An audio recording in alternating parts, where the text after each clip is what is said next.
와, 돈봉투가 들어간 케이크 받아보셨어요? 케이크 받아본지도 오래된 것 같은데. 아니, 돈봉투도 못 봤는데 무슨 네. 돈봉투가 들어간 케이크야 뭐 이렇게 생각하실지 모르는데 네네. 제가 웃으면서 말씀을 드리지만 참 정말 심각하다. 윗물이 맑아야 아랫물이 맑다라는 생각도 들고요. 500만 원 돈봉투 케이크 등장했답니다. 자, 우선 하나씩 해보죠. 경찰이 지금 나주시 의원 10명을 무더기로 입건했답니다. 네네. 이 입건한 이유가 의장 선거에 금품이 왔다 갔다, 돈봉투가 왔다 갔다. 아시죠? 더불어민주당이 지금 이 돈봉투와 관련돼서 실형이 선고됐습니다. 관계자들이. 그런데 어쩌면 그렇게 빼닮았어요. 네네. 이 나주시 의회인데 지금 구성이 어떻게 되냐면 총 16명인데요. 민주당 13명, 진보당 1명, 무소속 2명입니다. 무소속까지 사실 민주당에서 탈당하다 한 사람들이면 네네. 다 진보당 1명을 빼놓고 다 15명이 거의 민주당 성향, 뭐 진보당까지 합쳐도 됐는데 네네. 이렇게 거의 그러니까 민주당 일색인 이 그러니까 시의회에서 네. 바로 돈이 오고 갔는데요. 돈이 오고 갔는데 돈이 오고 가는 과정이 녹취가 있었답니다. 이것도 똑같죠. 녹취에 보면 이런 내용이 있었대요. 그러니까 6명이 네. 서로 같이 이야기하는 녹취라고 합니다. 네네. 근데 6명이 이렇게 얘기하는 거예요. 아, 이 돈, 이렇게 나눠 가졌는데 빨리 써야 되겠다. 네. 늦게 쓰면은, 네. 또 이게 또 어떻게 밝혀질지도 모르니까 네. 우리 이거 빨리빨리 쓰자. 네. 라고 하면서 500에서 1000만 원씩 금품을 살포했다라는 설이 지금 나오고 있다는 겁니다. 그러니까 네네. 특정 의장 후보가 돌린 거예요. 그것도 똑같죠. 네네. 근데 이게 송영길은 자기가 직접 주진 않았잖아요. 자기 패거리를 동원해서 완전히 조직화해서 돈 스폰서 따로 있고 그다음에 그 돈을 실제로 돈을 나눠줄 사람한테 주는 중간책이 있고 네네. 그래서 그 마지막 사람이 실제로 사람들한테 나눠주는 이런 아주 체계적인 조직을 갖고 있는데 이거는 의장이 직접 줬답니다. 네네. 그래서 1차적으로 지금 10명이 입건된 사건이 첫 번째 사건이에요. 네네. 이게 첫 번째 기사. 네네. 두 번째 기사가 있습니다. 이 기사가 단독으로 나가자 당시 시의원이 다시 이 언론에 제보를 한 거예요. 네네. 이게 후반기잖아요. 지금 네. 2년 남았으니까 하반기. 네. 그러니까 의장 선거에서 돈이 살포된 것이 경찰이 지금 그 녹취록을 갖고 지금 수사를 하는데 이게 기사화되자 시의원이 저 전반기에도 있었어요. 전반기에 제가 직접 500만 원을 받았어요. 네네. 그런데 그거 돌려줬어요. 네. 그런데 딴 시의원은 나는 돈봉투를 받았다 돌려줬는데 딴 시의원은 케이크 안에 들어가 있었어요. 케이크 안에. 그래서 딴 시의원은 돌려줬고요. 의원 2명도 역시 케이크를 돌려줬다고 하는 소리를 들었습니다. 네네. 라고 제보를 했다는 겁니다. 여기까지가 이제 이 소동의 첫 번째 큰 바운더리에서 두 사건이 있는 겁니다. 네네. 제가 봤을 때 이거는 뭐 별로 이렇게 놀랍지도 않다. 왜 하나도 그러냐면- 놀랍지 않다. 그러니까 놀랍지 않은데 놀랍다는 이야기죠. 예. 왜 그러냐면 네, 이게 이제 돈봉투 하면 송영길 대표 생각이 나고 그렇죠. 그다음에 송영길 대표가 사무총장으로 임명한 사람이 윤관석 의원이라고. 네네. 그러니까 윤관석 의원이 1심에서 이제 결심할 때 네. 검찰이 징역 5년을 구형을 하니까 네. 그러니까 윤관석 의원이 깜짝 놀라면서 네. 항변을 하는 거예요. 어떻게 항변하냐. 항변하죠?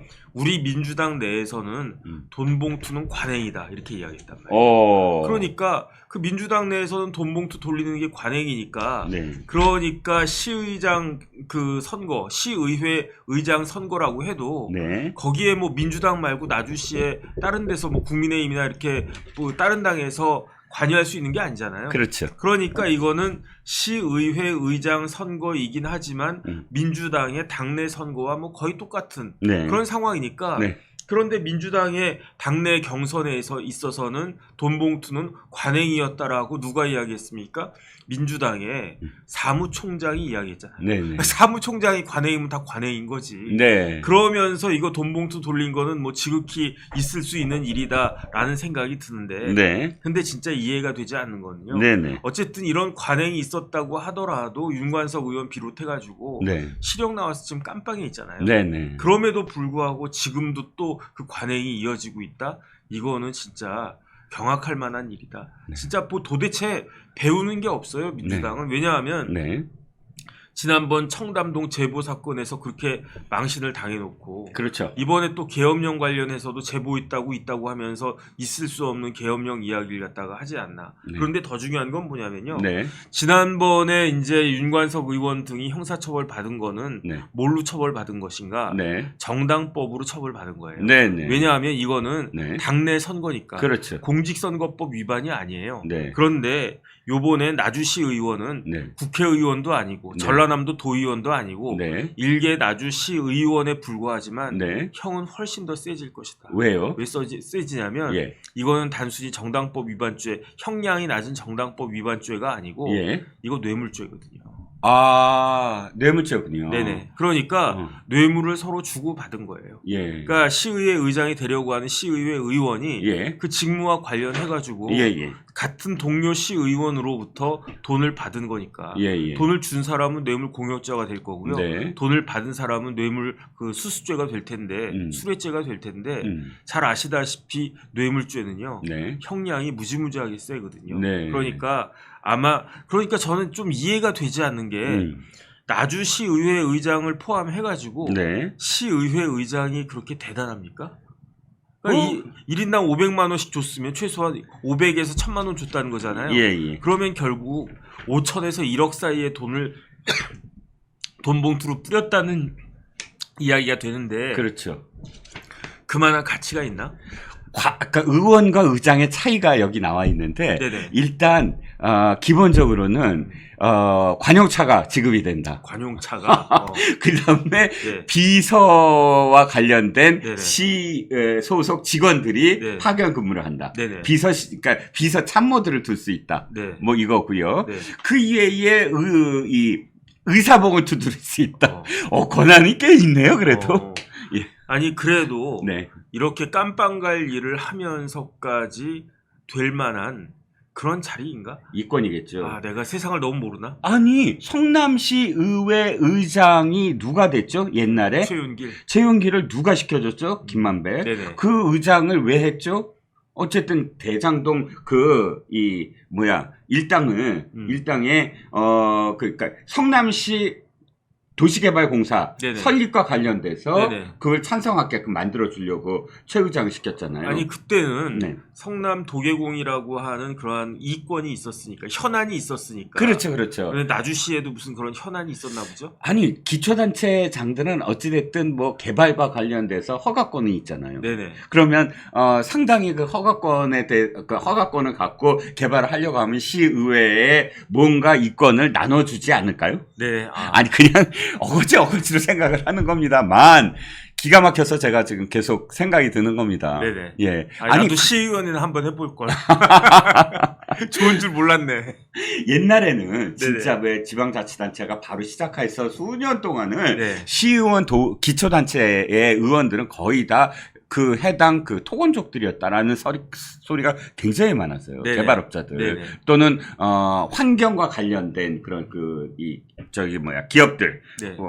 주로 반환경 으로 이렇게 이 낙인 찍히는 그런 기업들이 되게 많았다. 그래서 자신들의 어떤 이권을 위해서 배지는 아니지만 어쨌든 시의원 도의원이 됐다라는 이야기가 많지만 그러나 지금은 몇 년째입니까 벌써 풀뿌리가 뭐 정착이 됐다고 하는 게 꽤 오래됐는데 아직까지가 아니라 이렇게 아예 버젓이 드러내놓고 제가 보기에 이 기사를 보고 딱 보니까 이 사람들은 겁이 없어요. 저는 이런 걸 딱 보면요. 과연 우리나라에 지방자치 제도가 필요한 것인가? 저는 심각한 회의가 듭니다. 네. 그러니까 전 진짜로 시장까지만 뽑고 뭐 구청장 이런 사람들은 못하러 뽑습니까? 시장만 뽑으면 됐지. 네. 그 다음에 시의원, 구의원이 필요합니까? 저는 오히려 네. 훨씬 더 그게 그 굉장히 그 파행적으로 운영이 되고 득보다는 훨씬 실이 많은 거 아니냐. 그러니까 말이 좋아 풀뿌리 민주주의지 제가 봤을 때 이건 풀뿌리가 아니고 썩은 뿌리 아닙니까?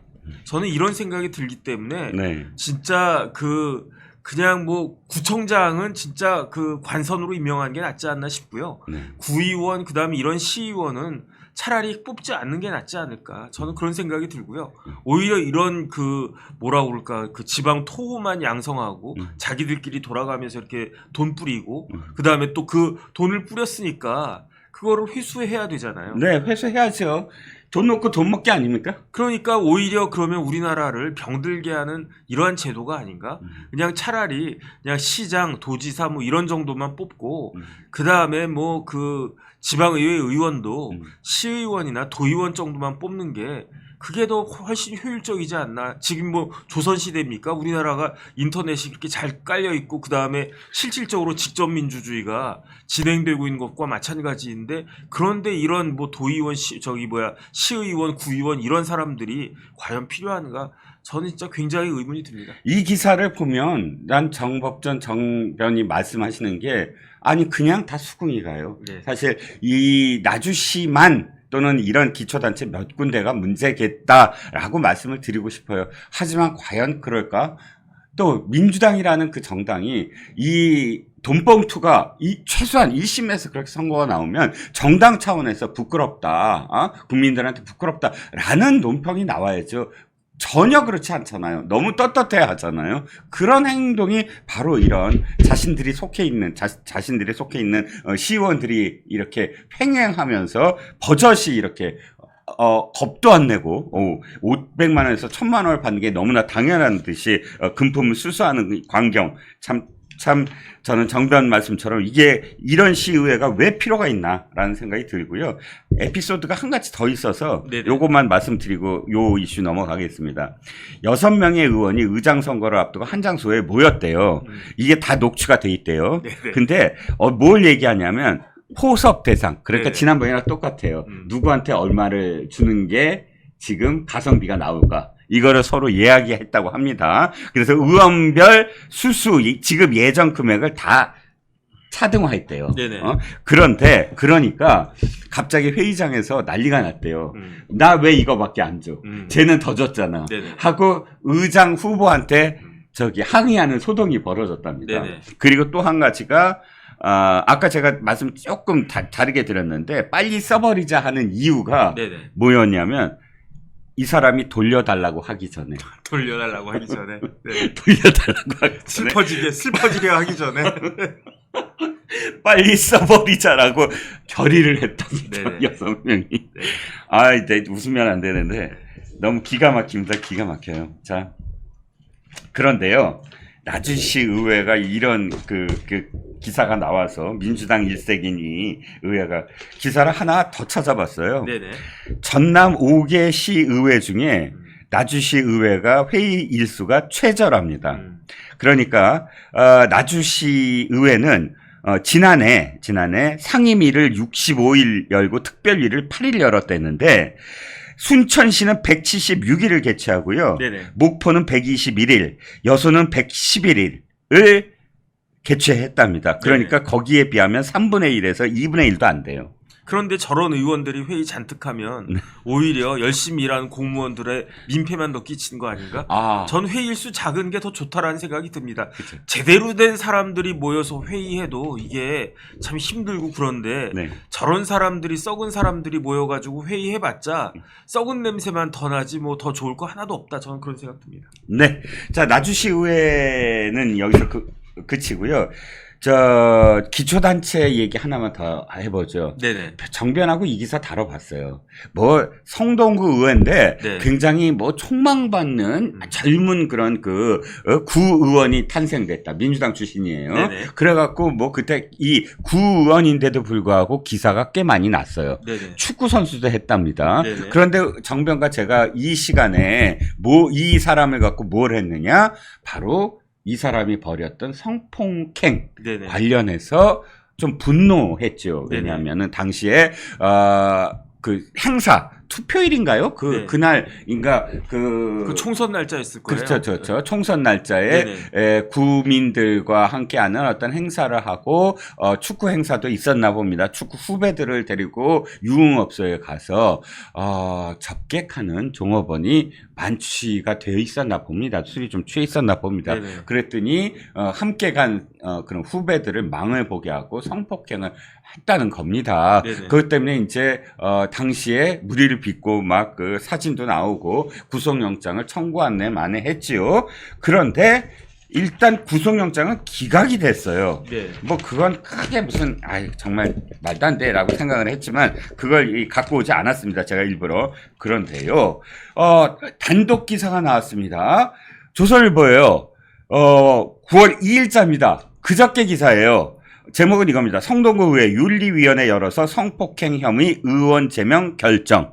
정확하게는 의회의 윤리위가 열렸어요. 그래갖고 윤리위에서 성폭행 혐의를 찬성 9명, 반대 2명, 1명 기권으로 통과시켰습니다. 네네. 그러니까 이 기사만 본 사람들은 이거 제명됐구나 라고 여길지도 몰라요. 당연한 거네 이렇게 생각했겠죠. 그렇죠. 윤리위가 뭐 했는데 제목이 성동구의 제명 결정이니까. 그런데 그냥 넘어갔어요, 저도. 그런데 그 다음날 기사, 오늘 기사입니다. 중앙일보 단독 기사. 오늘요. 거꾸로 됐어요. 성폭행 혐의 동료 제명안 올라오자 폐회시켰어요. 네네. 그리고 그게 자동 폐회가 된 겁니다. 네네. 자, 어떻게 됐느냐? 자, 그 전날, 그러니까 9월 2일 날 이걸 윤리위를 열어서 지금 결정을 했잖아요. 그럼 본회의를 열어야 될 거 아니에요. 네네. 윤리위가 이게 의결기구가 아니니까. 그렇죠. 그러니까 본회의가 열렸습니다. 그런데, 3일 날 열렸군요. 9대 280회 2차 본회의를 열었는데 11개 상정안이 있어요. 11개 중에 10개 다 통과시키고 그 다음에 마지막 안건이 바로 제명안입니다. 네네. 근데 제명안과 관련돼서 일단 제명안을 딱 올린 순간 10개 안건은 30분 만에 다 처리했고요. A 의원 징계안을 처리할 차례가 딱 되자 비공개 회의로 딱 전환을 합니다. 그리고 비공개 회의로 전환하자마자 5분 만에 정회를 합니다. 네네. 10시 35분에 정회가 됐겠죠. 왜냐하면 10시에 시작해서 30분 만에 10개 안을 전부 다 통과시켰고 그 다음에 마지막 안건을 비공개로 갑자기 전환해서 5분을 한 거예요. 네. 10시 35분에 그러면 정회가 되잖아요. 그 다음에 자정까지 그대로 안 돌아온 겁니다. 모두 다. 네. 그래서 12시가 되니까 어떻게 됐죠? 속개하지 않으니까 자동 산회가 됐다고 합니다. 네네. 자, 해석 좀 해주시죠. 이게 뭔 일입니까?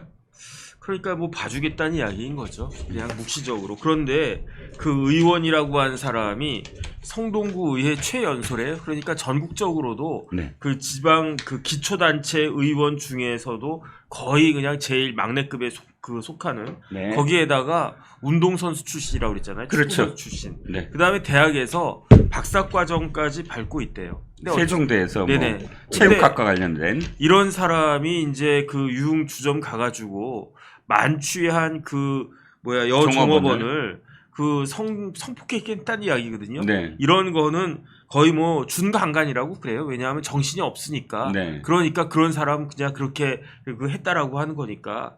그런데 어떻게 이런 사람에 대해서 제명안에 대해서 징계에 대해서 그냥 눈 뜨고 넘어갈 수가 있는가? 만약에 뭐 저도 남자지만 그냥 남자들끼리 뭐 그래도 우리 동료 남자들인데 이랬으면 또 모르겠는데 네. 지금 제가 보니까 네. 성동구 의회 의장이 남현희 씨라고 네. 여자더라고요. 네, 민주당 출신. 네네. 그러니까 어떻게 그 여자 출신 의장이 이런 것들을 제대로 처리를 하지 않나. 네. 만약에 그다음에 이제 여성 단체들도 굉장히 우습다라고 생각하는 게 네네. 만약에 일반적인 케이스에서 유명한 사람이 어떤 뭐 구의원이든 누구든 이런 사람이 이런 짓을 이런 행동을 갖다가 했다. 그러면 진짜 여성 단체에서 막 일어나야 되지 않겠습니까? 그렇죠. 막 뭐라도 성명이라도 하나 해야 되는 거 아니겠습니까? 네. 그런데 조용하잖아요. 이런 걸 가지고 뭐 선택적이라는 그런 표현을 갖다가 쓰는데 어쨌든 성동구 의회는 하루빨리 이 제명안을 처리해야 된다. 저는 그렇게 생각이 됩니다. 그렇죠. 중앙 언론은 언제나 국회 위주로 다룹니다. 뭐 물론 그게 당연하겠죠. 많은 기사들이 있고 또 국회가 우리의 입법부고 또 우리의 국정을 하나의 축으로서 담당하니까요. 그러다 보니 이렇게 기초단체 내지는 지방의 광역단체와 관련된 기사는 또는 관련된 이런 여러 가지 정말 웃지 못할 이런 비위나 혹은 끼리끼리 서로 덮어주고 뭉개주는 이런 식의 이 혐의들이나 혹은 이런 행태들을 우리가 알지 못하거나 혹은 그냥 지나갈 때가 많습니다. 아이고 기초단체 얘기를 왜 해? 이러시는 분들도 계시겠지만 그럼에도 불구하고 우리 풀뿌리가 더 중요합니다. 그리고 또 특정 정당이 모두 다 개입된 사건들은 왜 이렇게 사실 많은가, 또 거기에 대한 부끄러움이 없는가라는 의미로 가져와 봤습니다. 그러니까 옛말에 틀린 말 하나 없어요. 예. 윗물이 맑아야 아랫물이 맑다라는 거 아니겠습니까? 네네. 위에 있는 국회의원들이 똑바로 돈봉투 같은 거 돌리지 않고 해야 네. 그래야 밑에 있는 시의원, 도의원들 그 밑에 있는 기초자치단체의 의원들도 마찬가지로 투명해질 수 있는 건데 위가 저 모양인데 아래에 뭐 이렇게 맑은 걸 기대하는 것 자체가 무리가 아닌가 저는 그런 생각 듭니다. 네, 자, 이 이슈는 여기서 다른 이슈로 한번 넘어가 볼게요. 자, 문다혜가 지금 광폭 행보를 보이고 있다라고 저는 여겼습니다. 네네. 문다혜가 SNS를 거의 폭주를 해요. 제가 이 문다혜와 관련된 기사를 쭉 찾아보니까 1월 달부터 매달 SNS에 글을 올리고요. 네네. 지난 5월 달에는 벌써 한 3개를 올리더라고요. 그리고 최근까지도 거의 뭐 한 달에 2번꼴로 지금 계속 글을 올리는데 네네. 거의 뭐랄까 처음에는 좀 이 사람도 조민처럼 좀 관종인가 싶었는데 네네. 관종기도 있으면서 좀 광폭이에요. 뭐랄까 좀 이 뭐랄까 멘탈이 관리가 안 되는 수준이랄까. 네네. 자, 들어보세요. 오늘은 이런 글을 썼습니다. 이쯤 가면 막 하자는 거지요. 라고 썼습니다. 이렇게 썼군요. 경제 공동체란 말을 만들어서 성공했던지라 다시금 추억의 용어를 소환해서 오더 가로 열고 퀘스천마크 가로 닫고를 준 건가? 하고 이모티콘이 있습니다. 메롱인가요 이게? 근데 그런데 우리는 경제 공동체 운명 공동체인 가족인데요. 가족은 건드리는 거 아닌데 엄연히 자연인 신분이신데 이쯤 가면 막 하자는 거지요. 이제 더 이상은 참지 않겠습니다. 해시태그 겸손은 안 할래. 자, 저도 딱 드는 생각이 이 정도면 문다에 막 나가는 거지요 라는 생각이 들었습니다. 네네. 진짜 막 나가는 건데 처음부터 끝까지 비문에다가 이 의식의 흐름을 잘 모르겠어요. 다 이제 좀 서로 이렇게 이어지지가 않아서 자, 일단 문다의 이 글에 대해서 총평만 먼저 들어보고 시작해보죠. 글쎄요. 근데 저 깜짝 놀랐어요. 어떻게 놀라셨습니까? 제가 어제 네. 펜앤마이크에서 음흠. 문재인 대통령, 김정숙 여사와 문다혜 그다음에 서창호 관계는 단순한 경제 공동체 아니다. 오. 제가 그때 뭐라고 그랬냐면요. 뭐라 그랬어요? 운명 공동체. 야, 문다혜가 정변적이구나, 팬이구나, 사생 팬인가 보다. 펜은 아니고 펜앤마이크인 것 같아요. 야, 짜릿해. 막 네. 소름이 올라, 소름이. 그래가지고 어쨌든 뭐 이거를 뭐 반갑다고 해야 되나 이거를 좀 황당하다고 해야 되나 어쨌든 그런 생각이 들고요. 네. 그 다음에 운명 공동체라고 하는 것은 문다혜가 자백하는 거나 마찬가지. 네. 그러니까 제가 서창호가 어떻게 제3자냐. 네. 운명인데. 네네. 그러니까 단순 뇌물죄가 되는 것이다. 네. 제3자 뇌물죄가 되는 게 아니고 단순 뇌물죄가 될 수밖에 없다. 그다음 뭐 다른 걸 다 떠나가지고 문다혜하고 문재인 대통령하고 다른 데서 살았습니까? 같은 데서 살았죠. 그러니까 이게 경제 공동체를 넘어서 단순 운명 공동체란 이야기예요. 예컨대 최순실하고 박근혜 전 대통령이 같이 살았습니까? 아니잖아요. 네네. 그럼에도 불구하고 경제 공동체로 묶였단 말이에요. 예. 그런데 문다혜하고 문재인 대통령, 김정숙 여사는 네. 단순히 피로만 맺어진 게 아니라 네. 그냥 출가 외인이 아니에요. 출가는 출가도 안 했고 어차피 다시 들어왔으니까 네네. 외인은 더더욱 아닌 거지. 그렇지. 그러니까 이게 이제 문재인 대통령이 그 문재인 대통령이 돈을 받은 것과 뭐가 다르냐 이런 이야기인데 그렇게 이야기해 놓고 어떻게 무슨 뭐 이렇게 이 정도 되면은 막가자는 거냐를 말을 할 수 있냐 저는 그런 생각이 들고요. 예. 막간 건 누구였습니까? 막간 거는 문재인 대통령이에요. 예. 문재인 대통령이 막 가가지고 진짜 이상직 같은 사람 중진공 이사장에 앉히고 예. 그 다음에 자기 사위를 이상직 회사에 집어넣고 예. 이 정도면 막가자고 하는 거 그렇죠. 아니겠습니까? 그렇죠. 그러면은 여기에 대해서 할 말이 있으면 해명할 말이 있으면 해명을 갖다 해야 될 거고 할 말이 없으면 그 반성하고 국민들한테 사과를 해야 되는 거 아니겠습니까? 네. 그런데 여기서 막 가는 게 누군데 제가 봤을 때는 진짜 그 듣는 국민 한 사람으로서 좀 황당하다는 생각이 듭니다. 그렇죠. 경제 공동체가 아니라 운명 공동체다라는 건 자백이다라고 말씀하셨는데 듣고 보니까 이게 운명은 네. 뭐 문재인의 운명은 감옥 갈 운명 뭐 이런 뜻으로 또 해석이 되네요. 뭐 그것까지는 뭐 모르겠고 어쨌든 운명이라고 한 말 자체가 운명적이다 저는 그런 생각이 듭니다. 그런데 아까 정 변호사님 말씀하셨듯이 이 문다혜가 사실 같이 살았잖아요. 그냥. 네네. 그런데 문다혜의 표현이 저는 갑자기 기억에 남아요. 네네. 뭔 표현을 썼냐면 문다혜가 이제 문재인이 돌아오잖아요. 양산으로 돌아왔다 그러니까 저 청와대에서 나와서 네네. 양산으로 오잖아요. 그러니까 그때 또 SNS에 글을 올리는데 계정을 만듭니다. 첫 게시물. 네. 첫 게시물을 SNS 계정을 신설해서 첫 게시물을 올리는데 그때 계정 프로필에 네. 이렇게 써요.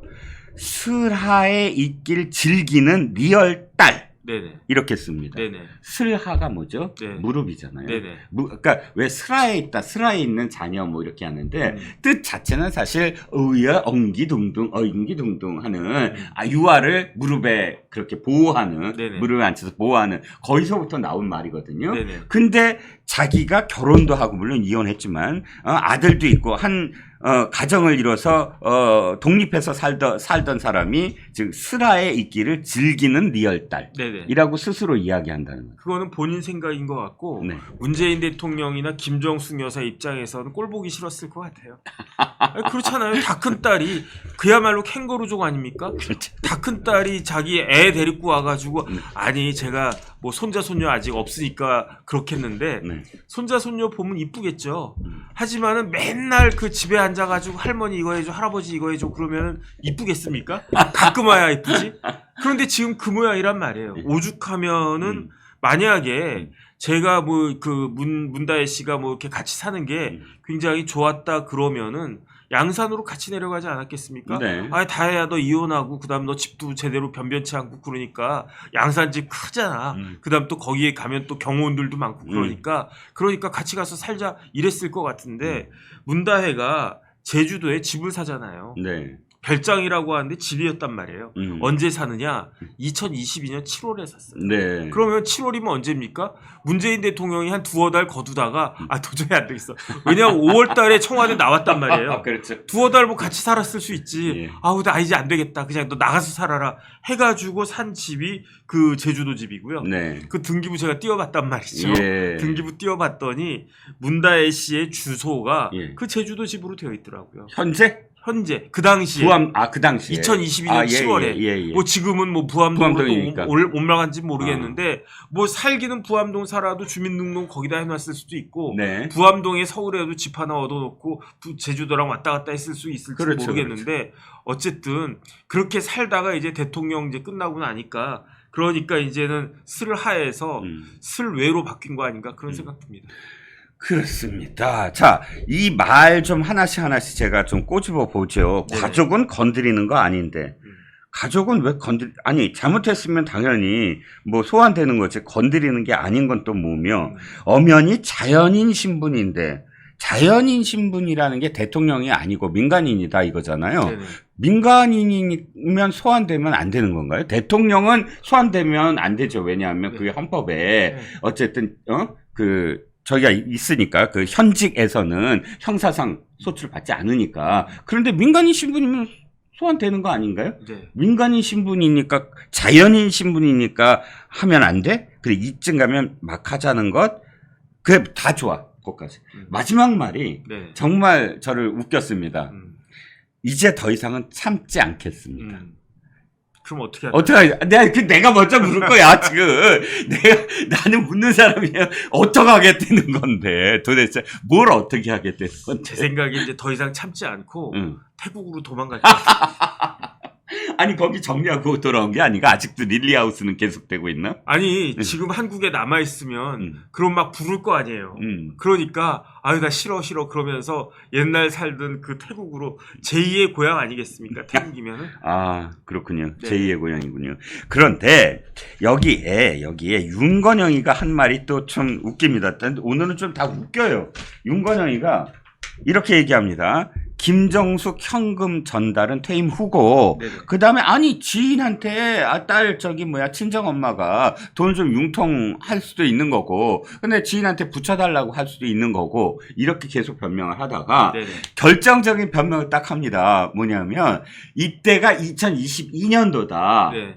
2022년도, 그러니까 청와대가 아닌 거를 뜻합니다. 왜냐하면, 시위대가 둘러싸여 있어서, 네네. 외출할 수가 없어서 동창을 시켰다라고 얘기해요. 네네. 외출할 수가 없어서. 네. 그래서 오늘 펜마가 이걸 아주 잘근잘근 증명을 해냈더군요. 네네. 외출할 수 없어? 아니 5월 12일 날은 2022년 5월 12일 날은 귀향 사흘째인데 양산 통도사 갔고 5월 27일은 지방선거 사전투표했고 6월 17일은 서울로 김정숙이 올라와서 김건희 여사 만났고 네네. 6월 24일 영축산 7월 13일 영축산 8월 8일 제주도 휴가 9월 1일 봉화마을 방문 10월 18일 어디선가 불멍 신정이 도예가 평산마을 신정이 도예가에 불멍하러 갔고 또 10월 24일 제주 4.3 때문에 제주 갔고 10월 달에 또 뭐 밭에 가서 밭일을 했고 와, 거기 제가 알기에는 요즘 지방에 농협이 깔려 있지 않나요? 그래 농협이 제일 많이 있죠. 예. 근데 저는 문다혜 씨가 가만히 있지 않겠다라고 했는데 네. 윤건영 의원은 가만히 있었으면 좋겠어요. 아, 괜히 그냥 숟가락 얹었다가 오히려 본전도 못 찾은 거 아닌가. 저는 그런 생각이 들고요. 예. 다른 걸 다 떠나가지고 예컨대 김정숙 여사 말씀대로 김정숙 여사가 바깥에 나가는 게 조금 제한되는 사정이 있었다라고 치면 그럼 다해 들어오라고 하면 되잖아요. 다해야 이거 저 보자기 가져가라 거기에 500만 원 10개 들어있다. 그럼 5천만 원이다. 가져가서 써라 이랬단 말이죠. 네. 저는 어떤 생각이 드냐면 그렇죠. 김정숙 여사의 친구 그 아줌마가 네. 실수한 거예요. 그렇죠. 그냥 자기 이름만 쓰면 되는데 아니면은 자기 이름만 쓰면 자기가 연루가 될 것 같은 그러한 그 불길한 예감이 들어서 김정숙이라는 이름까지 같이 쓴 거 아닌가? 둘 중에 하나예요. 제가 보기에는요, 이렇게 네네. 생각이 들어요. 문다혜한테는 몇 천만 원씩 계속 돈이 들어가. 네. 누군가로부터, 그 정도 돈이 계속 들어가는데, 이 동창이 누군지 문다혜가 모를 것 같았어요. 네네. 문다혜가, 아니, 엄마 동창 이름 다 알아? 모를 수 있잖아. 아니 전화해서 예컨대 정혁진 이름으로 들어가는데 정혁진이가 엄마 친구야 그런 줄 알아. 이러면 되잖아요. 그런데 문제는 네네. 그런 게 너무 많은 거야. 네네. 너무 많아. 막 사람들이 너무 많아. 몇천 원씩 다 들어와. 그랬을 때 헷갈릴 수도 있다. 이런 어떤 생각이 들지 않았을까요? 근데 저는 어떤 생각이 드냐면 예. 문다혜가 별장을 2022년 7월에 산단 말이에요. 네. 그런데 윤건영 의원의 이야기처럼 김정숙 여사가 5천만 원을 준 게 네. 청와대를 떠난 다음이다. 네. 직후다. 네. 그러면 뭐 한 5월이나 6월이나 이쯤 됐겠죠. 그렇겠죠. 왜 돈을 굳이 그 문다혜한테 현금 줘도 되는데 이 흔적을 일부러 남긴 이유는 무엇이냐? 제가 봤을 때 자금 출처를 드러내기 위한 것이 아닌가. 전 그런 생각이 들어요. 예컨대 문다혜 씨가 3억 8천만 원 주고 송기인 신부로부터 그 별장을 샀단 말이에요. 네. 그러면 도대체 문다혜는 돈이 어디서 나와가지고 뭐 삼성전자 임원도 아니고 그럴 텐데 이 자금 출처 대라 그러면 근데 그러려면 어떻게 해야 되느냐? 김정숙 여사가 그 문다혜한테 돈을 직접 쏴주면 계좌이체하면 그러니까 뭐 인터넷 뱅킹하면 끝나는 거 아니겠습니까? 직접 주지 그럼. 그러면은 뭐가 되느냐? 예. 엄마가 딸한테 돈 준 거니까 이거 증여다. 증여세 내기 싫어. 5천만 원 괜찮아요.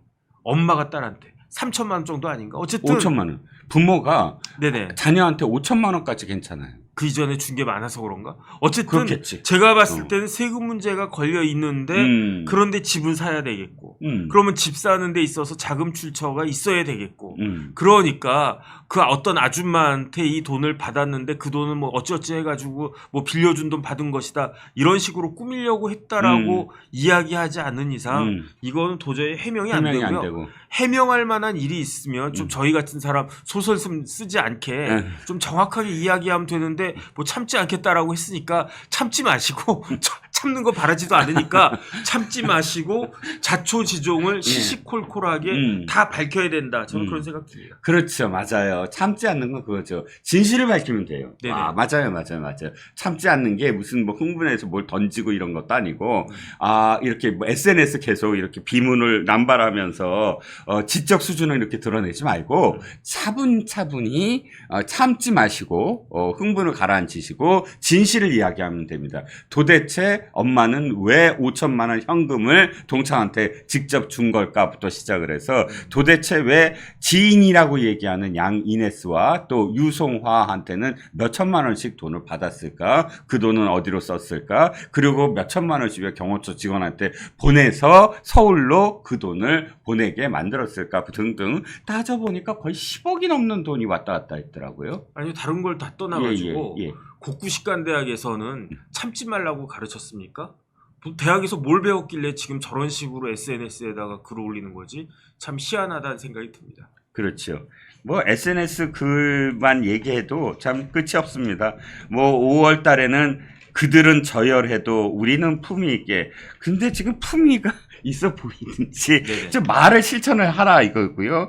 다시 표적이 될 아버지. 이게 가장 핵심이었어요. 네네. 1월 25일 날 네네. 아버지에 대해서 우린 그때 아무것도 없었거든요. 네네. 아무런 정보도 없었고 네네. 그때 당시에 이제 전주지검이 막 압수수색 영장 보내기 시작하고 소환 보내기 시작하고 이 SNS 끝나자마자 며칠 후에 하루 며칠 후에 양이네스와 유성화와 동창까지 압수수색을 해요. 네네. 엄마의 동창까지. 그거를 일단 감지한 문다혜가 아버지가 표적이 된다라고 예언을 했던 글도 있고요.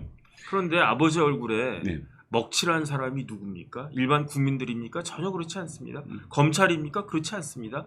아버지 얼굴에 먹칠한 사람은 문다혜 씨하고 문다혜 씨의 남편 서창호 아니겠습니까? 그렇죠. 그 다음에 스스로 자기 얼굴에 그렇게 위장 크림 같은 거 바른 것처럼 그런 행동을 한 거는 문 대통령 본인이다. 저는 그런 생각이 들고요.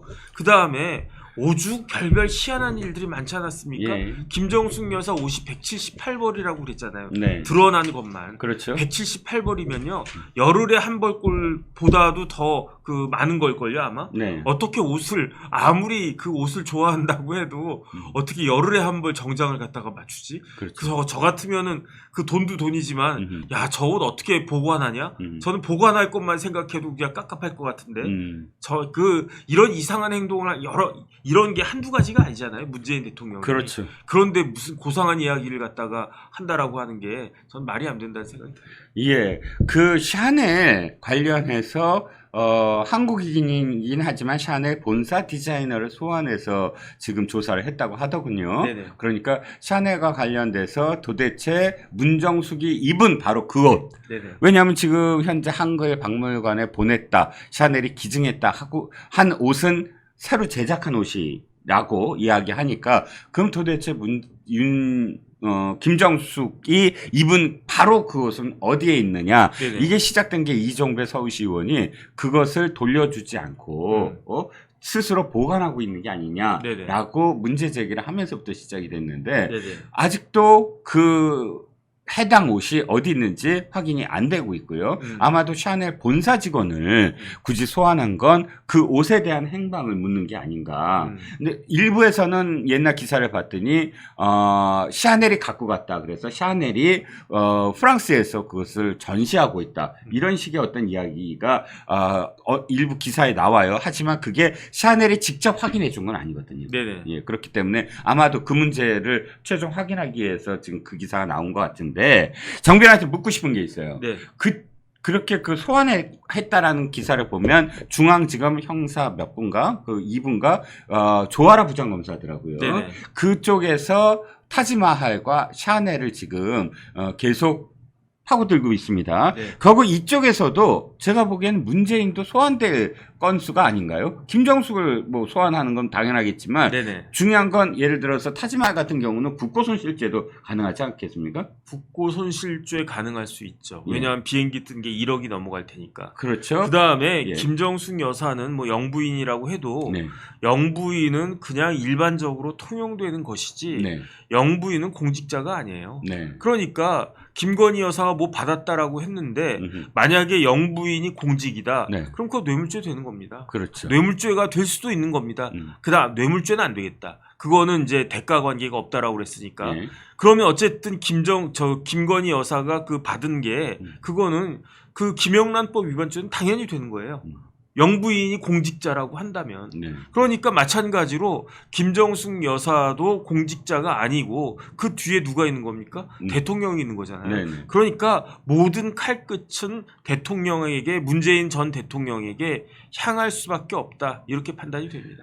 그렇죠. 그래서 묻고자 하는 요지는 이겁니다. 중앙지검도 지금 문재인을 소환해야 되잖아요. 네네. 결국은. 그런데 지금 전주지검도 지금 문재인이 피의자잖아요. 네네. 물론 건은 다릅니다. 이건 사위의 특혜 채용과 관련된 대가성, 그러니까 뇌물죄와 관련된 부분이고, 이쪽은 국고손실죄 등, 뭐 국가기록물, 뭐 법 위반, 뭐 이런 것들과 관련된 부분이고, 그러면 문재인이라는 전직 대통령을 따로따로 소환할까? 아니면 이걸 병합할까? 이거는 이렇게 할 거예요. 첫 어떻게? 번째, 네. 검찰청에서 소환한다. 네. 그럼 중앙지검이든 전주지검이든 딱 결정이 되면 네. 거기에 예컨대 중앙에서 이제 수사한다라고 그러면 전주지검 검사가 출장 나와가지고 이 5시까지는 그 중앙에서 이제 수사하고 그 이후에 뭐 8시까지는 전주에서 수사하고 그런 식으로 하거나 네. 아니면 제3의 장소 예컨대 뭐 양산이나 이런데 그런데 그 거기서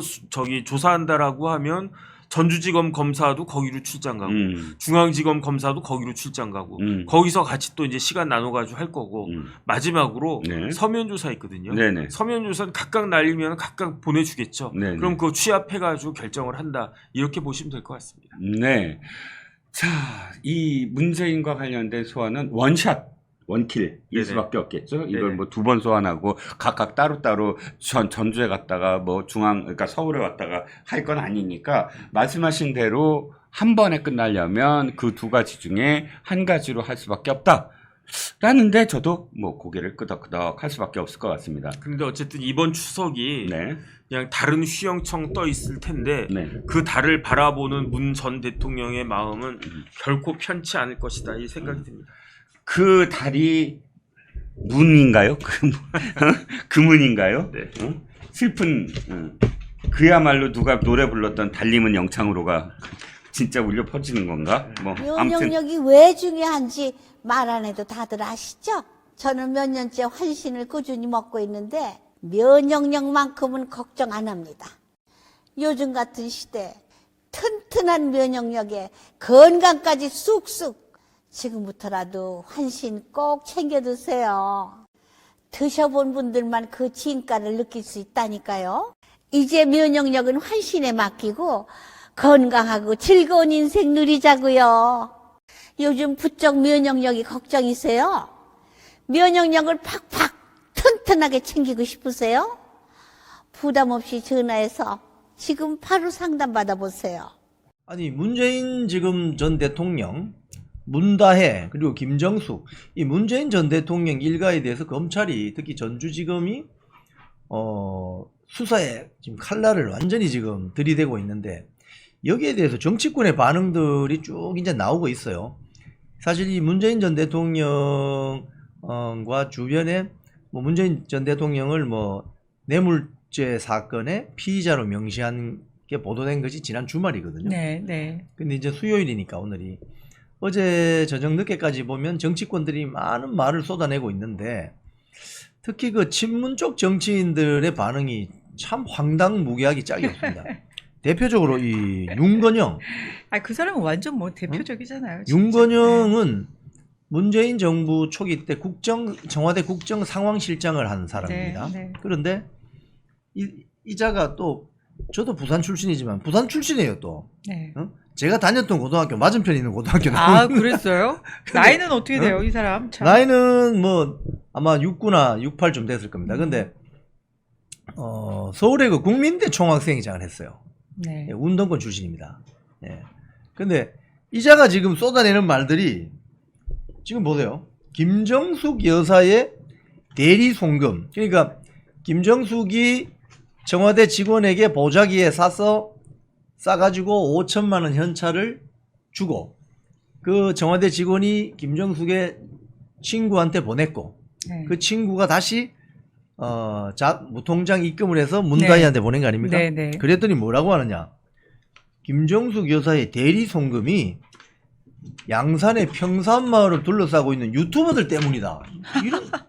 이런 소리를 하는데 이거 어떻게 이해됩니까 이거? 아주 그 윤건영은요 아주 늘 이런 식이에요. 그리고 아주 제가 보면 윤건영을 볼 때마다 느끼는 건데 그 아주 진지하게 말을 하면서 마치 그 사람이 얘기하는 건 다 진짜같이 그렇게 얘기하는데 이 아주 친문 중에서도 아주 어떻게 보면 되게 충성심이 강한 그런 사람이거든요. 근데 지금 결국은 뭐냐면 이거를 또 어쨌든 이 문재인 일가를 향하는 이런 모든 칼날과 시선과 이런 것들을 지금 어떻게 해서든 좀 돌려보려고 또 괜히 또 이런 식으로 떠드는 거예요. 그 유튜버들 아니 유튜버들 때문이라니 이게 말이 돼요? 참. 그게 양산에 이제 그 소위 말해서 우파 유튜버들이 네. 이제 모이기 시작한 것이 지금 문재인 대통령 같은 경우 경호원이 거의 20여 명. 맞아요. 20여 명이나 되고. 그러니까 전직 대통령 중에서 가장 전직 대통령의 예우를 제대로 받고 있는 사람이 문재인입니다. 그리고 양산에 그 평산마을에 저 집을 보니까 굉장히 저 담을 높게 해가지고 네. 이 뭐 외부에서 어떤 소음이나 이런 말이 안 들어가길 갈 정도로 그렇게 해놓았던데 굉장히 불안하신 모양이죠. 응? 그렇죠, 윤건영이 이제 이런 이야기를 윤건영이 또 한 말 중에 하나가 또 있습니다. 그 윤건영이 뭐라고 했냐면은 네. 그 문재인 전 대통령에 대한 뇌물죄가 성립하기 위한 전제 조건이 문재인 문다혜가 경제 공동체이면은 딱 떨어지는 거죠. 그렇죠. 딱 떨어지는데 이 경제 공동체 개념이 나오니까 사실 경제 공동체로 이야기하면 박근혜 전 대통령을 감옥에 보내기 위해서 피 한 방울 섞이지 않은 최순실 씨, 네. 개명해서 최서원 씨입니다만은 당시 최순실 씨하고 박근혜 전 대통령이 경제 공동체다. 이렇게 엮어서 30 몇 년 구형 때리고 감옥에 집어넣은 거 아닙니까? 그랬죠. 그러면 지금 이 문재인과 문다혜는 혈족이잖아요. 그렇죠. 딸과 아버지. 아버지 관계인데요. 그럼 이 경제 공동체 바로 되는 거 아닙니까? 근데 윤건영이라는 자가 뭐라고 하느냐? 진짜 공동체는 윤석열 대통령과 장모다. 이것도 무슨 소리입니까 이거? 아이고 참. 이거 이해가 안 되는 윤건영. 아니 그러니까 이 사람들의 발상은 참 독특해요. 그리고 갖다 엮기도 엄청 잘 갖다 엮고. 아니 윤석열 대통령 장모하고 뭔 상관이래. 아니 그리고 대통령이 돼서 이런 초유의 사태가 있었습니까? 장모를 그 감옥에 보낸? 그러니까 윤건영이 알아야 될 것은 또 국민 여러분이 아셔야 될 것은 윤석열 대통령의 장모님이라고 합시다. 네. 장모님은 구속됐습니다. 아니 구속됐어요. 사위가 대통령인데도 구속됐어요. 아니 이게 뭐 얘네들 이쪽 정권에서 있을 수 있는 일이에요? 지금도 저렇게 비호를 하고 있는데 말도 안 되는 거지. 그러니까 지금 윤건영의 이런 멘트들은 어쨌든 그 여론의 관심이나 국민적인 비판적인 시선이 돌리려고 문재인 전 대통령에게서 자꾸 다른 데로 돌리려고 하는 겁니다. 분산시키려고 하는 거고 자꾸 이제 다른 걸 제3의 거를 자꾸 끌어다가 붙이는 거거든요. 그런데 솔직히 지금 이제 문재인 대통령으로 수사가 이제 모든 집중을 하고 있다, 초점이 맞춰져 있다, 막 지금 이제 어떻게 보면은 정치적인 보복이다 이런 얘기들을 계속 하지 않습니까?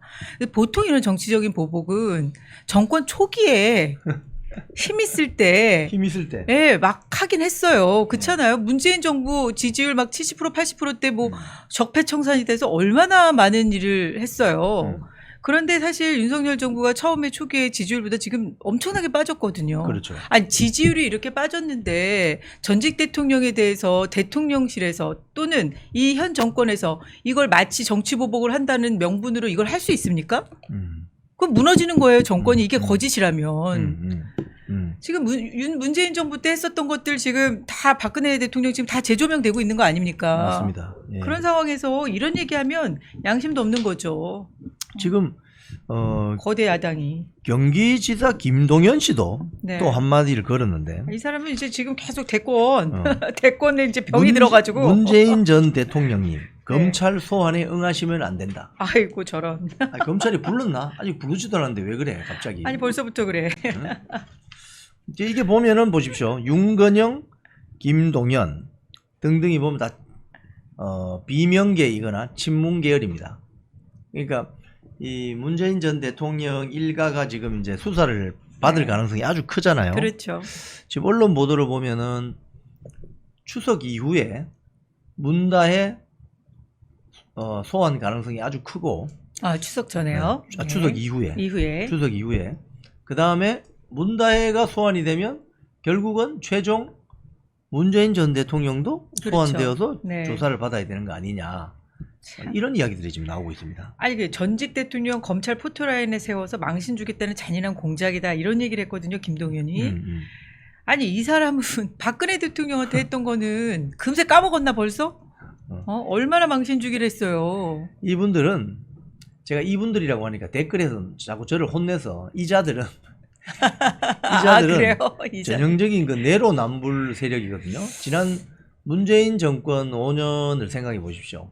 자기들이 하면 로맨스이고 남들이 하면 불륜이다. 이렇게 인식의 체계가 갖춰져 있는 세력이기 때문에 네. 문재인 대통령에 대한 전 대통령에 대한 수사 이건 뭐 있을 수 없는 일이다. 검찰이 소환에 응하면 안 된다. 뭐 이렇게 주장을 하는 거죠. 근데 박근혜 전 대통령에 대해서는 생각을 안 해봤나? 그러니까. 박근혜 대통령이 어떻게 그 일종의 뭐 약간 그게 정치 보복일 수도 있는 거 아닙니까? 아 그때는 더 심했죠. 감옥에 들어가서 지금 4년 몇 개월 동안 나오지도 못하고. 그렇죠. 응? 그리고 얼마나 그때 그 본인들이 기세등등해서 촛불 시민이 원하는 거다 이러면서 거의 여론 재판을 하지 않았습니까? 촛불 혁명. 네. 촛불 혁명의 시작은 짜릿하지만 끝은 잔인하고 고통스러울 수가 있습니다. 그리고 지금 근데 이 문재인 그 전 대통령 일가에 대한 수사에 대한 여론이 상당히 검찰에 대한 지지 여론이 큽니다. 지금 언론에 보도된 내용들을 이렇게 종합해 보면 뭉칫돈이 막 흘러다니잖아요. 그러니까. 네? 그러니까 막 2억이 넘는 돈, 응? 뭐 5천은 뭐 보자기에 쌓인 5천, 뭐 그리고 대표적으로 보자기에 쌓여서 청와대 직원에게 건네주어서 문다에게 간 5천만 원. 그렇죠. 그 다음에 문재인이 운명이라는 책에서 편집을 한 출판사에서 나온 2억 5천. 그것만 해도 3억입니다. 문다혜한테 간 돈이. 그리고 그 별장. 그리고 제주도 별장. 그게 또 송기인 신부 소유의 별장이라는 것이 이제 이 뉴스를 통해서 알려지니까 이 방송을 보시는 많은 분들 중에 천주교 신자들이 많으시는 것 같아요. 그러니까 성직자들은 원래 개인 소유로 뭘 할 수 없다 이런 저는 얘기하죠. 캐톨릭이 아니어서 신부님들의 어떤 위치와 역할에 대해서 제가 잘 모릅니다. 근데 그 댓글에 어떻게 신부님이 별장을 소유할 수 있느냐. 그러니까요. 응? 제주도에. 지금 뭐냐 도대체. 그리고 그걸 또 문다에게 팔았다고 하는데 그럼 그 매매 대금이 3억 8천이라고 하는데 그러니까. 그럼 송기인 신부가 그 3억 8천을 받아서 그러면 개인 통장에 넣었단 말인가? 이게 도대체 무슨 소리냐? 이런 어떤 국민적인 비판 여론이 지금 굉장히 악화되고 있습니다. 네. 네? 맞습니다. 그렇기 때문에 지금 이 추석 이후에 문다혜부터 이제 소환해서 조사하기 시작하면 네. 이 비판 여론이나 이 국민적인 여론이 굉장히 악화될 가능성이 크거든요. 맞습니다. 네? 네. 그래서 이게 지금 사회적인 관심을 끄는 겁니다. 그리고 이 팩트가 구체적이에요. 아마도 그 일본을 보도한 조선일보 보도를 보면 거의 공소장 압수수색 영장에 거의 적시된 내용을 다 그 입수를 한 것 같아요. 야, 정말 댓글에 보니까 제가 한숨 쉰 게 이렇게 와닿으셨다고. 아 이게 마이크가 너무 성능이 좋아갖고 마이크가 이게 굉장히 성능이 제가 좋습니다. 제가 이렇게 한숨 쉬는 것도 막 그대로 전달이 되나 봐요. 아이, 죄송합니다. 지금 우리 저 슈퍼챗 보내주시면 감사합니다. 두 분 고맙습니다. 화이팅입니다. 네, 감사합니다. 이게 정말 뭐 검찰에서 수사하는 과정에서 없는 말을 만들어내서도 안 되겠지만 정말 이 제대로 된 그 성역 없는 수사를 해야 되는 게 검찰의 임무 아니겠습니까? 맞습니다. 네. 근데 그런 상황에서 이 전직 대통령에 대한 이런 반복되는 일들은 대한민국의 불행인 건 맞습니다. 그러나 정말 잘못한 게 있는 건 봐주면 안 되는 거죠, 그것도. 그렇죠. 네. 그리고 이게 정말 어떻게 보면 문재인 정부의 출범 자체가, 이 탄생 자체가 정상적이지 않았잖아요. 그러니까 이 맞습니다. 정상적이지 않았던 거에 대한 어떤 뭐 그 과정에서 정말 본인들이 의도한 바가 있었다면 그렇다면 그건 죄값을 받아야 되는 거죠. 맞습니다. 네. 지금 그 윤건영이 그 방송에 나와서 하는 말 이런 말이 있어요.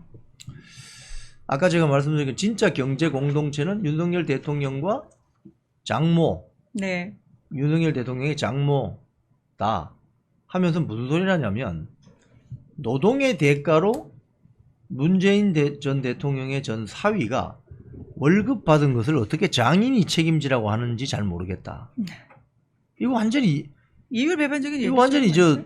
사실을 완전히 왜곡합니다. 제가 한 번씩 말씀드리는 그 이단이라는 게 끝단자에 네, 이단. 끝단자에 달을 짓자거든요. 네. 그러니까 이 짐승에 비유하면 대가리하고 몸통은 비슷한데 꼬리가 다른 거예요. 네. 이런 식으로 팩트 비틀기랍니다. 윤건영이 여기 아주 능해요. 네. 저 무슨 소리냐? 맞습니다. 아주 전 능합니다. 사위가 네. 타이 이스타젯 저가항공사에 취업한 건 사실이고 거기서 뭔 일을 했겠죠. 그렇죠. 뭐 쉽게 하면 사무실 청소라도 했겠죠. 네. 전무라는 사람이. 그래서 노동의 대가로 월급 받은 건 맞습니다. 이건 팩트입니다. 그런데 이 사위라는 서씨가 어떻게 해서 타이 이스타젯 전무로 갈 수 있었느냐 이야기를 안 하는 거죠. 그러니까 이상직 전 의원하고 왜 이렇게 엮여 있냐 이거죠. 그렇지. 그런 부분들이 지금 명확하지가 않은 거고요. 이상직 의원이 뭐 그 공천 받는 과정, 그리고 또 그 이상직 중진공 이사장으로 가는 과정, 이게 다 지금 문재인 대통령하고 뭔가 있는 거 아니냐는 지금 수사 과정에서 다 나오는 거예요. 그렇죠. 그런데 이게 하나하나 밝혀지면 밝혀질수록 아마 윤건영 같은 친문 세력들은 난리가 날 거예요. 비호하려고. 근데 그게 어느 정도 앞뒤가 맞아야지. 그래야 설득력이 있는 거지. 이런 식으로 갖다가 아무 데나 갖다 붙이면 되나? 이게 지금 다시 이런 식으로 계속 나오는 게 이게 검찰총장 청문회 때문에 이런 거잖아요. 예. 이 청문회에서 이 문재인 대통령 제대로 성역 없이 수사할 거냐 말 거냐 이제 이런 얘기들을 이제 심 후보한테 물었더니 물었더니 네. 이제 그런 얘기들을 이제 본인이 하겠다 뭐 이런 식으로 얘기를 하니까 지금 완전히 뭐 정청래는 뭐 지금 난리가 났어요. 법사위원장인지 본인이 법사위원장인지 아니면 본인이 그냥 민주당 국회의원인지 지금 본인의 위치를 망각하고 법사위원장에 앉아 있는 겁니다. 이런 사람 법사위원장은 탄핵감이에요. 이거 지금 탄핵해야 된다는 거 뭐 아마 국민 청원이 5만 명이 넘어간 것 같은데 이거 어떻게 되는 맞습니다. 겁니까? 예, 그럼 국회가 답을 해야죠. 네. 근데 이게 이제 이자들의 어떤 그 정치 기술이라고 할까요? 이런 것들이 팩트 비틀기에 아주 능합니다. 네. 그러니까 맞습니다. 팩트가 조금 들어가 있어요. 쉽게 이야기하면은 라면을 끓였는데 스프가 좀 들어가 있긴 해요. 그런데 나중에 알고 봤더니 그게 짬뽕이에요.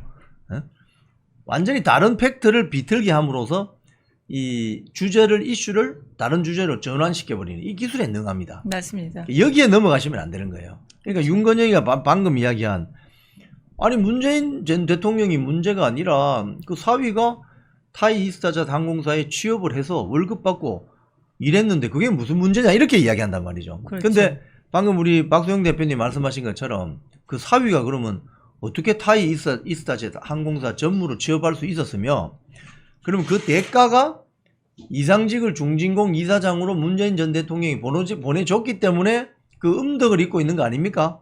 그죠? 맞습니다. 그렇다면은 이거는 수사를 해서 파봐야 되는 거죠. 그래서 그 사위인 서모 씨는 타이 이스타젯 항공사 전무로 갈 수가 없는 사람이에요. 원래부터. 게임에서 게임 무슨, 업체 뭐 네, 경력밖에 네. 없는데 어떻게 항공사 전무로 갑니까? 이런 것들은 이야기하지 않는다 이런 거예요. 맞습니다. 불리한 팩트는 팩트를 비틀어서 돌려버리고 자기들에게 유리한 팩트를 그럴듯하게 부풀려서 치고 나가는 이 정치 기술, 요런 걸 윤건영 의원이 장난을 치고 있다. 그래서 잘 봐야 된다. 맞습니다. 그래서 결론은 정치 보복이다 하면서 피해자 코스프레를 하기 시작하는 거죠. 그래서 대중들을 선동하고 원래 친문 세력들, 민주당 지지자들에게 지금 윤석열 정권이 문재인을 탄압한다. 이 피해자다. 우리가 보호해야 된다. 이렇게 이제 논리를 가져가는 거죠. 그렇죠. 항상 이렇습니다. 맞습니다. 그러니까 이 사람들이 이게 뭐 물론 전직 대통령 물러났는데 이제 좀 전직 대통령에 대해서는 좀 예우를 해줘야 되는 거 아니냐 뭐 이런 얘기들을 자기네들이 할 수는 있어요. 그런데 본인들이 한 짓에 대해서 망각하고 하니까 이런 지금 화가 나는 거고 특히 또 이 윤석열 정부 어쨌든 0.73%라도 이긴 정권입니다. 그런데 정권 초기부터 얼마나 흠집을 냈어요. 그러니까 그냥 정말 어떻게 보면 잘못한 거에 대한 비판은 있을 수 있는데 온갖 것 다 음모 만들어내고 국회의원들 거기 합류해갖고 윤석열 대통령 퇴진하라고 그 집회 나가가지고 떠들고 국회의원들이 민주당 국회의원들이 그러다 또 한 소리 듣고 서영교 뭐 이런 사람들 뭐 계속 나가서 떠드는 거 아닙니까? 그러니까 이런 식으로 본인들이 하는 것은 마치 자기네들 진영을 위해서 정당한 행위인 것처럼 얘기하면서 또 상대 쪽에서 특히 이건 상대도 아니에요. 검찰에서 하는 거예요. 뭐 국민의힘이 합니까? 사실상. 그런데 이런 상황에서는 또 완전히 또 뭐 자기네들을 보복한다고 이렇게 엄살피면 안 됩니다. 네. 여기에 대해서 지금 그 국민의힘의 김재원 최고위원이 상당히 핵심을 찌르는 멘트들을 날려주고 있습니다. 네. 하나 저 소개를 드리면은 이런 겁니다. SBS 라디오에 출연하셔가지고 김재원 최고위원이 이런 이야기를 했습니다. 문재인을 즉각 조사해서 구속 수사를 해야 된다. 그렇지. 이 멘트가 상당히 직설적이고 시원한데요. 사이다 발언입니다. 네. 여기 보면 문재인 전 대통령을 빨리 소환해서 구속 수사하는 게 맞다. 뭐 이런 이야기를 했어요. 이게 이쪽 진영은 또 수사가 본인한테 이렇게 점점 본인을 향해서 이렇게 좁혀오잖아요. 그러면 또 극단적인 선택들을 하잖아요. 그래서 수사를 아예 할 수 없게 만들어서 그 사실관계를 파악할 수 없게 만들기도 해요. 그러니까 정말 그래서 구속 수사해야 된다 이런 얘기를 한 것 같기도 그게 한데. 뭐 박원순 서울시장 사건이나 그랬죠. 뭐 등등. 네. 또 노회찬 네.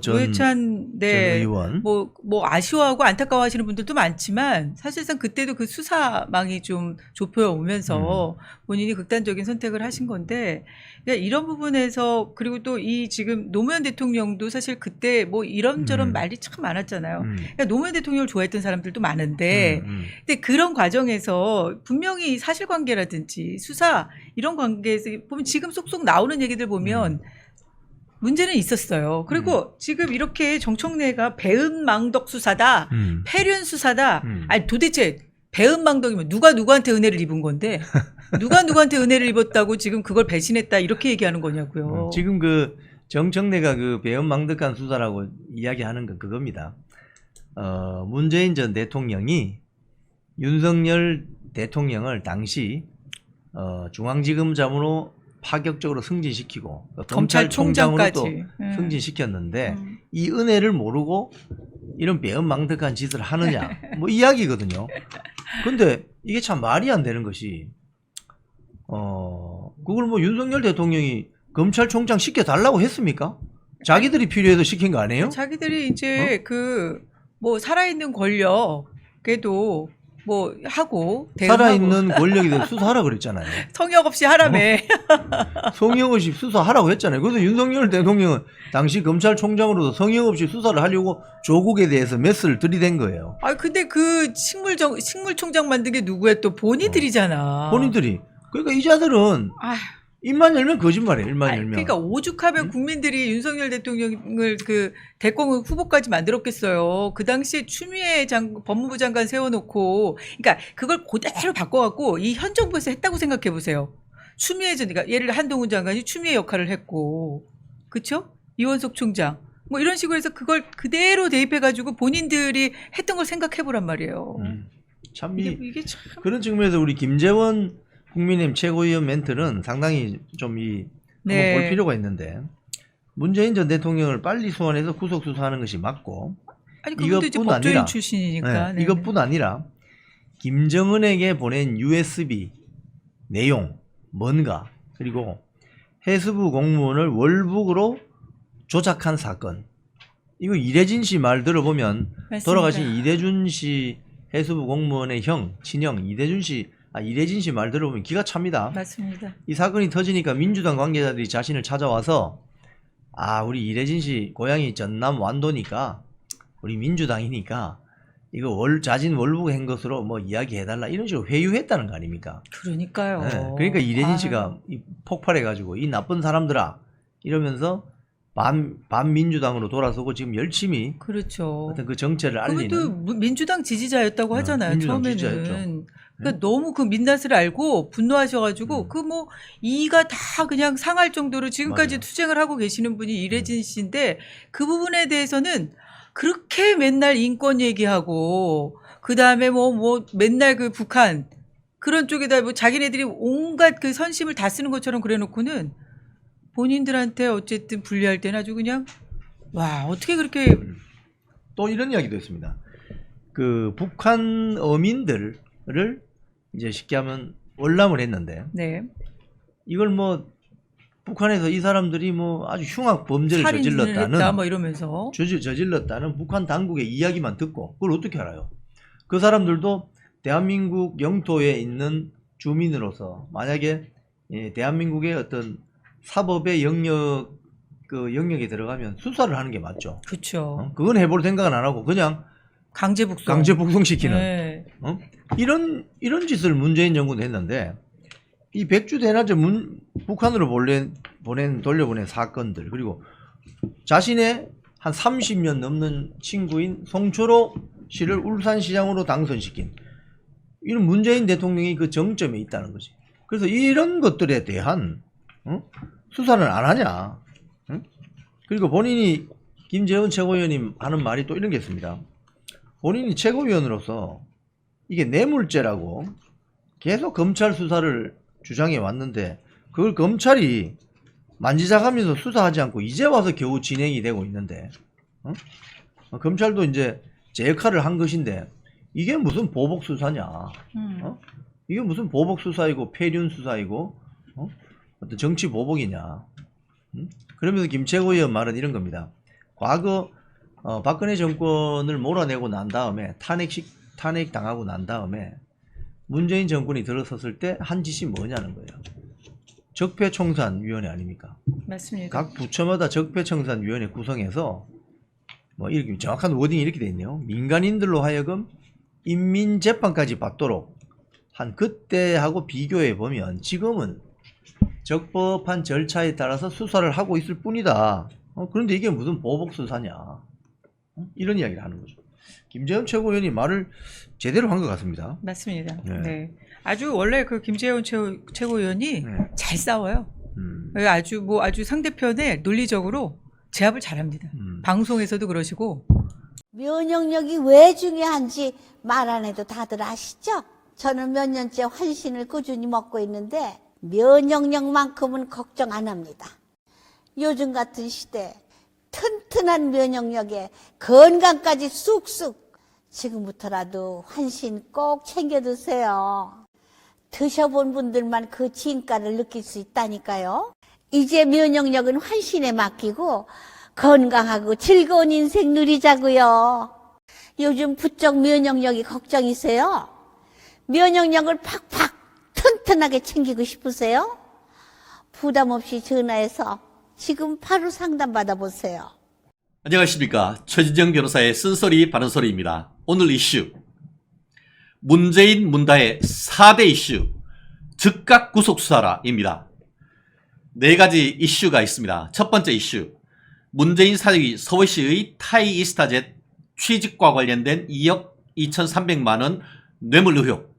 두 번째 문재인의 운명이라는 문재인의 책 그 표지 디자인 했다고 이 관련되는 회사가 문재인의 딸에게 2억 5천만 원을 지급했다고 합니다. 이것이 탈세 의혹이 있다라는 점. 세 번째, 김정숙의 뭉칫돈 5천만 원, 관봉권 내지 청와대 특활비가 아닌가, 나아가 증여세 탈루가 아닌가 하는 그런 세 번째 의혹. 마지막으로 문재인의 정신적 지주, 송기인 신부 제주도 별장 3억 5천만 원 매매 대금 의혹 관련해서 부동산 실명법 위반 내지 자금 출조 의혹이 있는 것 같습니다. 하나하나 짚어보겠습니다. 첫 번째, 문재인 사위 서모씨 타이이스타젯 1년 10개월 동안 2억 2,300만 원 월급과 현지 처리비를 받았다는 것입니다. 그리고 서울에서 태국으로 도착했을 때 중진공 직원들이 나와서 다 의전을 하고 집도 미리 구하고 했던 내용들이 다 지금 수사를 통해서 밝혀지고 있습니다. 이 사안과 관련해서 처음에는 검찰이 제3자 뇌물죄로 압수수색 영장을 받아왔다가 최근에는 단순 뇌물죄로 지금 수사를 하고 있다는 보도가 나오고 있습니다. 아시다시피 제3자 뇌물죄란 것은 직무와 관련해서 공무원이 부당한 청탁을 받고 이 돈을 주고받았을 때 성립하는 것입니다만, 뇌물죄 같은 경우에는 부정한 청탁과 관계없이 공무원이 직무와 관련해서 돈을 받으면 되는 것입니다. 뭐 직무와 관련해서 부정한 청탁을 받을 가능성 상당히 높지 않나 하는 생각이 드는데요. 아시다시피 2018년 3월달 이상직 전 의원이 이제 뭐 끈떨어진 의원이 된 것이죠. 그때에 전직 의원이 가고 싶은 가장 어떻게 보면 꿀보직 중 꿀보직이 중소기업 벤처기업 진흥원 이사장 아니겠습니까? 거기에 취직하자마자 4개월 뒤인 2018년 7월 달에 문다희 씨 부부가 태국으로 갔고 태국 타이 이스타젯에 전무이사로 취직했습니다. 서모 씨 게임 회사 이름도 톨이 무슨 소프트웨어 톨이란 것이 문재인의 키우던 개 이름 아닙니까? 개도 버린 그 개 이름 참 기가 찬데요. 톨이 소프트웨어에 다니다가 뜬금없이 이 태국으로 가서 전무이사로 정말 고객과 고객 응대와 관련되는 직무를 했다고 하는데, 실제 지금 강찬우 그 중앙일보 논설위원이 얘기하는 것처럼 그 타이스타젯의 실질적인 CEO를 맡고 있던 일본인의 증언을 보면은 거기에 와서 했던 일이 사실상 없다는 것이죠. 그런데 그 일을 했다? 그와 같은 돈을 줬다? 직무 관련성이 없다고 누가 얘기할 수가 있겠습니까? 오히려 직무 관련성, 대가성이 있다고 강력하게 추정되는 부분이 합리적 의심이 있다고 추정되는 건 아니겠습니까? 뇌물죄보다 오히려 사후수뢰죄, 부정처사후 수뢰죄가 될 가능성이 상당히 높지 않을까 싶은데요. 한마디로 청와대 인사수석 또 그리고 민정수석실에서 검증해낸 결과 부적격이다라는 판단이 났는데도 내정해놓고 부당하게 좋은 자리에 꿀보직에 줬고 그와 같이 부당한 어떤 그 직무를 처리한 다음에 사위하고 딸이 그 태국에 가서 1년 10개월 거의 2년 동안 꿀 빨 수 있도록 해줬다는 그런 의혹 아니겠습니까? 이 부분에 대해서 그것이 법적으로 봤을 때 제3자 뇌물이건 아니면 단순 뇌물이건 나아가 부정처사 후 수뢰죄이건 세 개 중에 하나가 되면은 부도감이 없다고 저는 법조인의 양심을 걸고 얘기할 수가 있습니다. 이에 대하여 민주당 같은 경우에는 뭐 친문, 친노, 뭐 친명 다 똘똘 뭉쳐가지고 이거 대책단 만든다고 하는데 대책단 만들어서 무슨 괴담 헛소리 만들지 지금 지켜봐야 될 것 같은데요. 그만큼 이 사안 자체의 폭발력과 사실로 밝혀질 가능성이 높기 때문에 이것을 빌미로 해서 친명과 비명이 합세해가지고 하나의 어떤 대응 기구를 만드는 것이 아닌가. 그만큼 민주당에게는 뼈아픈 어떤 한 수가 되지 않는가라는 것을 이 민주당의 반응을 보면 알 수 있다라고 미뤄 짐작할 수 있을 것 같습니다. 말씀드렸듯이 이 부분은 앞으로 이번 2024년 하반기 전국에 내관이 될 가능성이 높고 더불어서 10월달, 11월달에 이재명에 대한 이 공직선거법 위반 나아가 그 위증교사 문제에 대한 1심 판결이 나오면서 이 부분에 대해서 이제 하반기에 핵심이 하나라고 한다고 하면 또 다른 핵심은 이와 같은 그 문재인 전 대통령의 사위에 대한 뇌물죄 이와 관련해서 또 다른 어떤 사법 리스크, 이재명의 사법 리스크와 이 문재인의 사법 리스크가 이 두 개 어떤 태풍처럼 전국에 핵으로 또 올라올 수 있는 가능성을 지금 보여주고 있는 부분이 아닌가 생각을 합니다. 또 두 번째, 아까 얘기한 것처럼 이게 참 2019년에 문재인의 운명이란 책을 썼습니다. 그리고 그때에 나름대로 공전의 히트를 하면서 책이 많이 팔렸습니다. 그때 2019년에 있었던 그 한겨레 신문 기사를 보면은 그 문재인의 운명이란 것과 관련돼서 출판사가 인지세로 문재인에게 1억 9천만 원을 줬다는 언론 기사가 지금도 번이 살아 있습니다. 그런데 그와 별도로 문재인의 딸 문다혜 씨에게 2억 5천만 원을 줬다는 내용이 이 언론 보도 조선일보를 통해서 나왔습니다. 지금 이 사안이 사실인지 아닌지에 대해서 그 문재인 측은 아무런 이런 반국은 없습니다. 조선일보의 어떤 그 취재 결과 진술이 두 갈래로 나뉘고 있는 것 같습니다. 2억 5천만 원 준 것은 맞다. 그런데 그중 2억 원은 문다혜 씨가 문재인의 운명 표지를 디자인했는데 디자인비로 2억 원을 줬고 5천만 원은 문다혜에게 빌려줬다라고 얘기를 하고 있습니다. 그런데 지난번 우리 멸콩TV 댓글에도 있듯이 통상 이 그 책 표지 디자인 값은 200만 원 전후, 오늘 그 대구 매일신문 같은 경우에는 50만 원 내지 300만 원 전후 된다고 해서 대략 200만 원 전후가 되고, 그 또한 출판사 자체에서 디자인을 하지 외주 주는 케이스가 드물다라는 얘기를 하고 있습니다. 그렇다고 하면은 200만 원에 도대체 공 두 개 더 보니까 200배, 2억 원이 무슨 말인가? 또 문다혜가 누구라고 거기에 5천만 원을 빌려준단 말인가? 5천만 원 빌려준 것이 실제로 빌려주고 돈을 돌려받았는가? 5천만 원에 대해서 이자를 받았는가? 이 부분 확실하게 확인해야 되는 것 아니겠습니까? 만약에 인세는 제대로 다 정산했는데 인세 이외에 2억 5천만 원을 문재인 대통령의 가족에게 줬다. 그리고 그와 관련해서 이 그 사실관계를 확인해야 되겠습니다만, 문재인의 운명을 낸 출판사가 문재인 정권 때 지금 단정할 수는 없습니다만 여러 가지 혜택을 받았다라고 한다면 그 또한 문재인에 대한 2억 5천만 원 뇌물죄가 될 가능성도 없지 않다라고 저는 추측해 봅니다. 법률적 해석을 해봅니다. 그렇기 때문에 실질적으로 검찰 같은 경우에는 이 부분도 2억 5천만 원의 출처 그리고 돈의 사용 용처 확실히 확인해서 이것이 정상적인 경로를 거쳐서 이루어진 것인지, 아니면은 부정한 청탁이 있었고 그에 따르는 그 문재인의 운명을 출판했는 출판사가 특별한 혜택을 받은 것이 없는지, 뇌물죄에 대한 의심을 가지고도 수사를 해야 된다라고 생각을 합니다. 나아가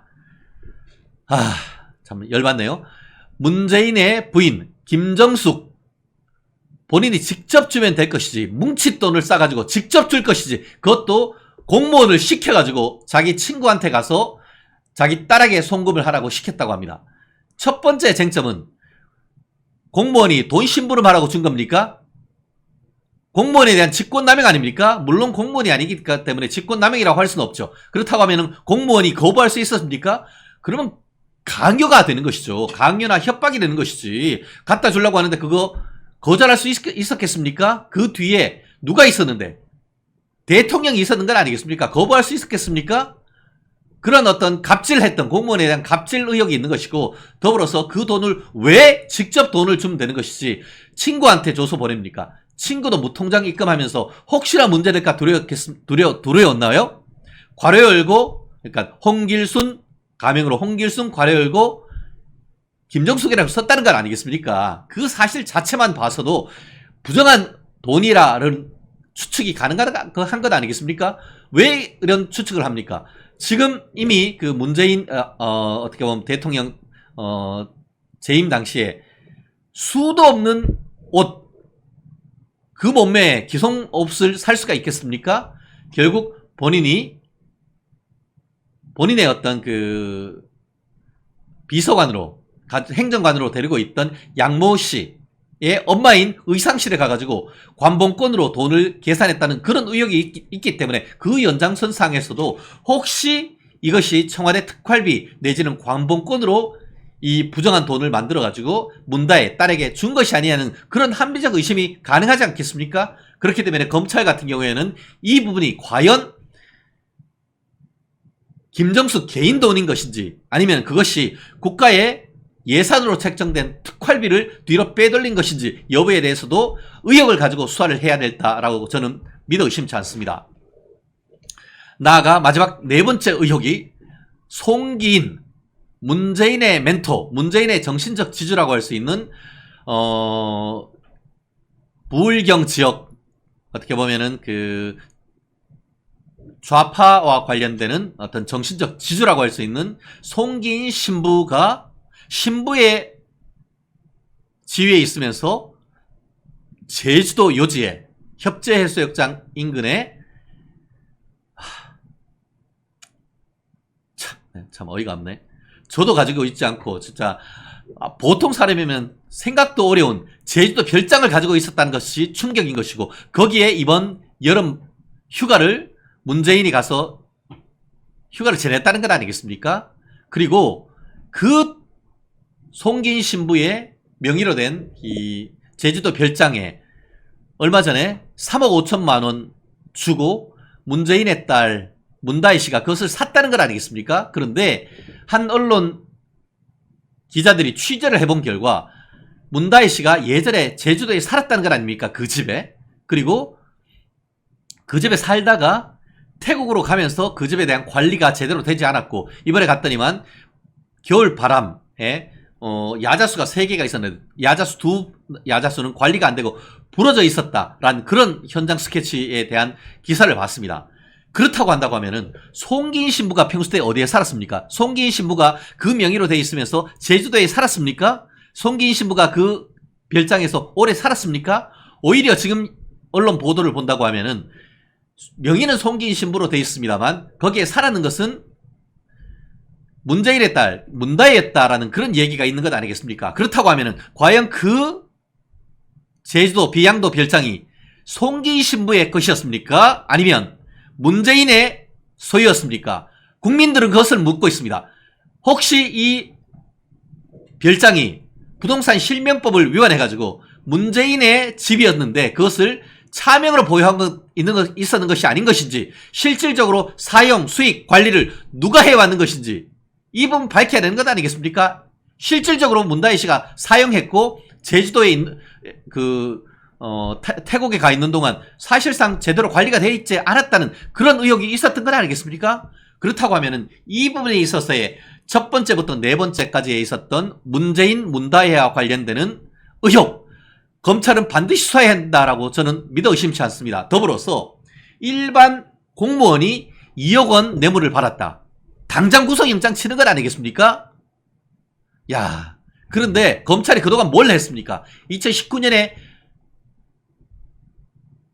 여당, 지금의 국민의힘 측이 의혹을 제기했는데 계속 수사가 이루어지지 않았고 2020년에 대해서야 고소 고발을 하니까 2년 동안 문재인 치세 동안은 아무런 수사를 하지 않고 그대로 처박아 뒀다가 윤석열 대통령 들어와서 이제 수사가 진행이 되니까 그걸 가지고 이제 와서 정치 공세한다고 얘기하는 것 자체가 잘못된 것이죠. 그럼 그것이 팩트가 아니고 사실 조작인 겁니까?